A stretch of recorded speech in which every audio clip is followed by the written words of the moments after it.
I comitati padovani del sì al referendum si sono dati appuntamento sabato pomeriggio alla Fornace Carotta a Padova per approfondire i punti salienti della riforma costituzionale. Molti gli esponenti del PD Veneto, rappresentato da senatori e onorevoli, presente anche la sottosegretaria all'ambiente Barbara Degani di NCD.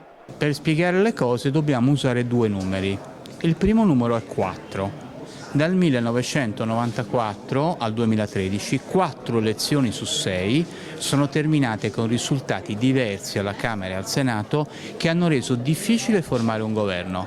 Con la riforma invece noi diamo solo alla Camera il potere di decidere il governo, quindi con una sola scheda si gioca lì l'elezione del governo e basta, mai più problemi di maggioranze diverse. Il secondo numero è 50. La Corte Costituzionale dedica il 50% del suo tempo a risolvere i problemi tra il legislatore statale e i legislatori regionali. Quello che si capisce negli incontri che stiamo facendo di informazione è che c'è veramente un'esigenza di informarsi sui contenuti, quindi di superare quella polarizzazione politica che porta a quello che non dovrebbe essere, cioè una scelta basata sull'opportunità politica del momento. No, dobbiamo votare su una riforma costituzionale che cambierà il nostro sistema istituzionale e la gente vuole sapere come cambierà.